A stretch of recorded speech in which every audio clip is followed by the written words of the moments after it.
You could just stick it in my pocket, I guess, huh? Yeah, sure. I'll actually make sure that this The antennas, huh? sticks out. Yeah. Well, I actually born here in 1959. You know, I've been a few other places, but I always had to come back home, man. You know. Calls to you. Yeah, it calls to me, man. Yeah, it's something about the islands, man, that it runs really deep into your blood. You know.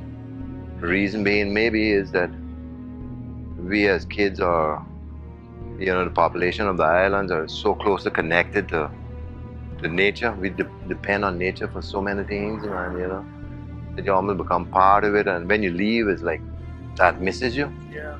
So it calls you back, you know, and you have to come back. So you can see that all of that is disappearing, right? To me, it will no longer be the Cayman Island.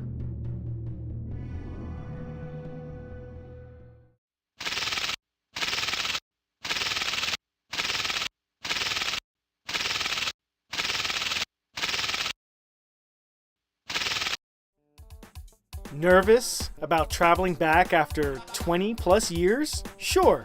Worried that it will be so much different than what I remember it to be? No doubt. Concerned enough to stay at home and live in the comfort of my past memories? Absolutely not. And I'm glad I didn't. This is Cayman.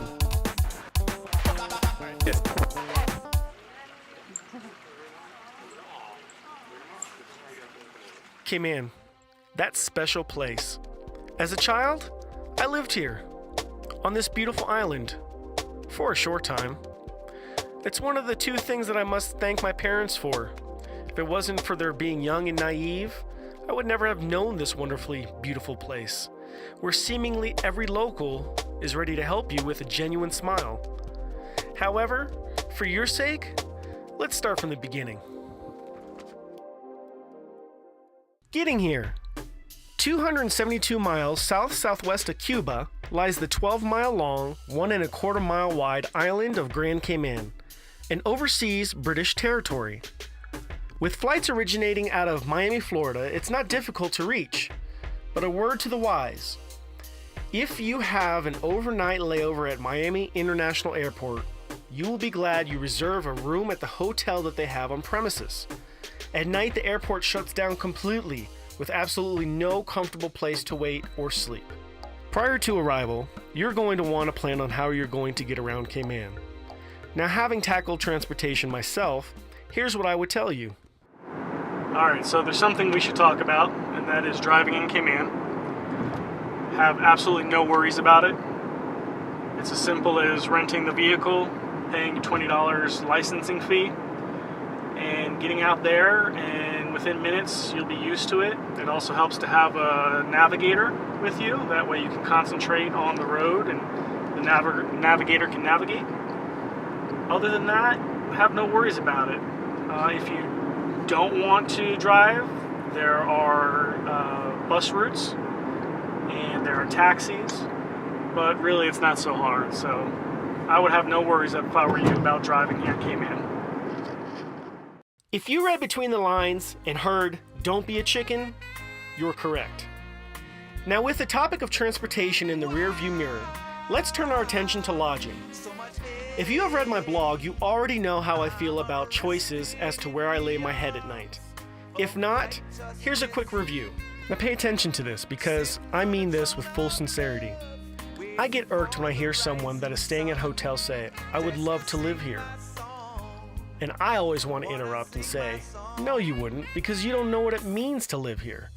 The hotel where the maid picks up after you is not a true representation of what Cayman is or wherever you are. This is why I choose to utilize Airbnb wherever I can. It's the closest you're going to get to seeing how it is to live like a local. As for Cayman, another reason why I like Airbnb is because there are hotels that advertise beach access only, for you to find out later that you must utilize another hotel's beach access.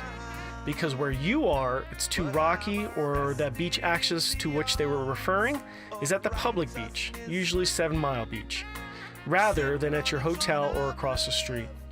This way, by using Airbnb, you know ahead of time exactly what you are reserving. I found a listing where you can literally walk from your bed and into the ocean outside in as little as 25 steps.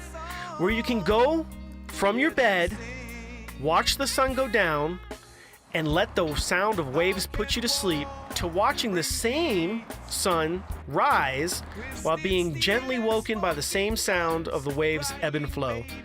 The only thing separating you from the beach is a sliding glass door. In addition to the setting, your hosts love bonfires at night. All you need to do is ask, and don't be shy. Don't forget while you're there to listen to Aubrey's record, as he is a recorded artist and the music is fantastic. What amazing hosts they were, so friendly and everything set up to give you as much information as possible. From the newspapers to the wall of what to do, what to see, and where to go, including magazines and tourist guides left on your bed for you to peruse during your stay. You will not want to leave, and when you do have to leave, you will feel as if you're leaving family. I will be back again and again for sure, and you will too. So now you've arrived, you have driven, you have scouted out your place of stay, all after a few flights and probably a few layovers. You're tired, so what's the easiest way to put all that behind you and take in the tropical settings? My advice, go here, Kaibo Beach Bar and Grill. This is a no shoes, toes in the sand while you eat, only feet from the ocean's edge restaurant. Combine the atmosphere with a beer or two, relax, sit back, and enjoy your food. And you realize you're in another country, you're doing it yourself, and you're in paradise.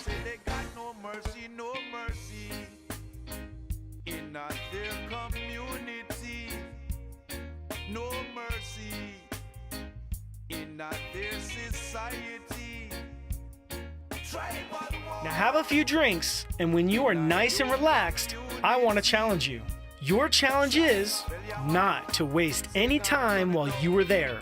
You can win this challenge by immediately getting up and walking over to the Little Cabana and signing up for the bioluminescence tour provided by the Sweet Spot. Now I have a confession to make. Look, this is the only thing that I do not have video of to show you. I wasn't bringing my expensive equipment out onto a kayak, and the GoPro wouldn't work because you just need long exposure time in order to film the glow. But I'm glad, because you need to see it for yourself anyway. Your eyes will be able to see the glow just fine, and you'll be glad that you did. Now, I confirm that the next activity is indeed the number one thing to do, as it is listed on TripAdvisor. You must go out and spend time swimming with the stingrays.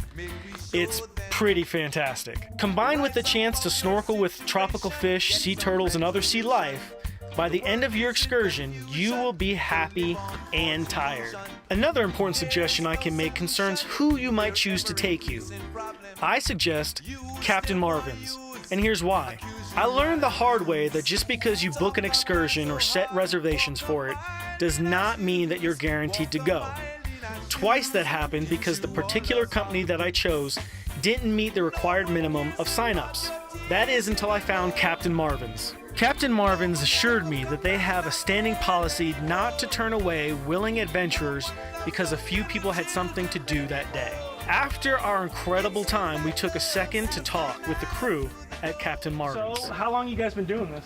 I got about 2-3 years now. I started here in 2000. The chance to work with a real guy, with Captain Marvin. We worked like 4 years with him. I was the crew, he was the captain. Well, I've been here for about approximately 4 years. Yeah, I got 9 years on the island doing photography here, and Captain Marvin going into 5 years. So what do you guys like about doing what you're doing the most? Well, I mean, taking people out there, you know, letting them have fun, you know. Yeah. And at the end of the trip, someone will say, you know, we had fun. That's great, you know. You know, every day is it's different things to do on the boat, and new people. You meet a lot of people, right? Which is good. I love my job, I mean, and I'm happy to be here too. After your Captain Marvin's adventure, you're probably going to be full on adventure for the day. But don't waste the night. Go back, get showered up, and head to Tucka. This was my all-time favorite restaurant experience simply for the quality of the food, not mentioning the beachside setting, which only cemented its position. From the lionfish ceviche, yes, you heard me correctly, lionfish ceviche, to the conch and crocodile fritters, to the yellowfin tuna tartare, this is amazing dining. This is fresh. This is fantastic ingredients. This is fine dining beachside in the Cayman Islands.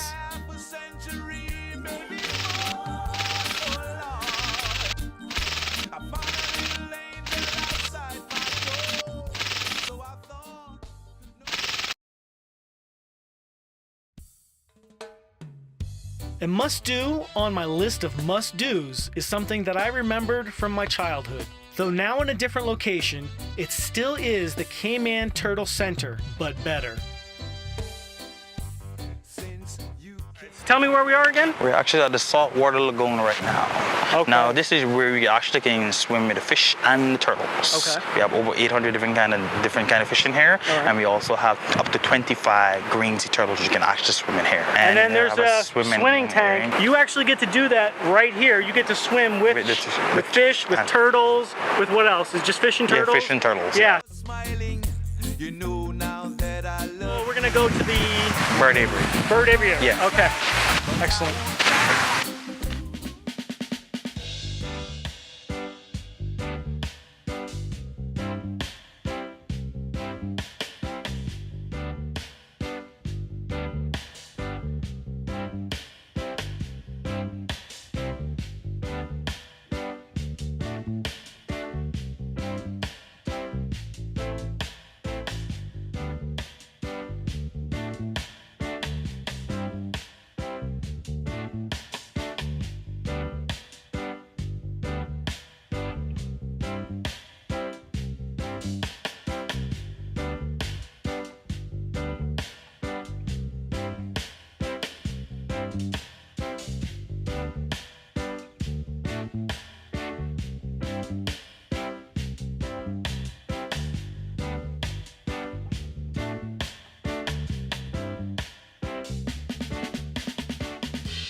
If you for like I try. proper way to hold on these turtles is like this. Okay. Pay attention, people.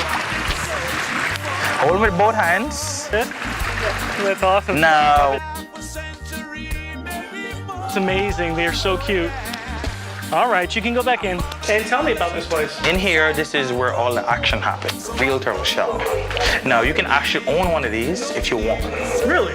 But the only reason, you got consequences behind these kind of stuff now. If you own one of these, you can't take it off the island. All right. Excellent. So thank you very much, man. Oh, And I guess we'll just end up right back at the beginning here. yeah.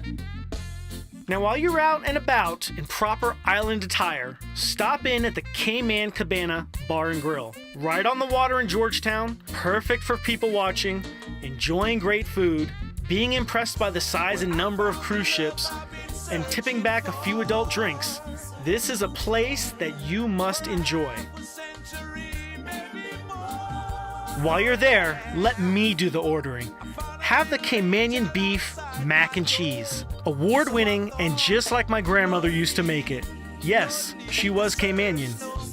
While you're people watching, pay particular attention to the hut. You are going to want to sign up to do what they get to do all day long. Sea Trek is just a new, well, it's kind of new since the 1999 is when it kind of originated, and now there's about over 30 of them around in the world. Here in Grand Cayman, it's been here for about 12 years, and it's just a great way for pretty much anybody to go underwater and explore.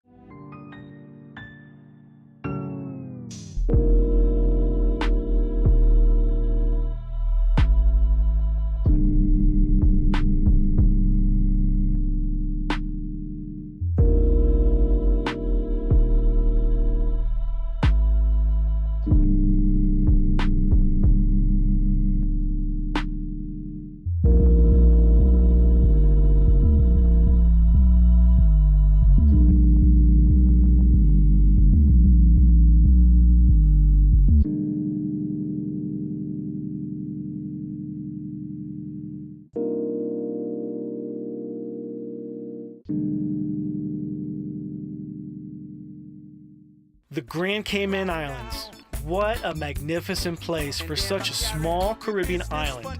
And yet, there's so much to see and do. I want to make one more point or suggestion. If you are not arriving by plane, but instead are arriving by cruise ship, go further inland. While the port has everything for you to do right there as a matter of convenience, it is not Cayman in the same sense that only going to the Eiffel Tower is not the real France. Get out there and talk to the locals, eat further inland, drive around with no destination in mind.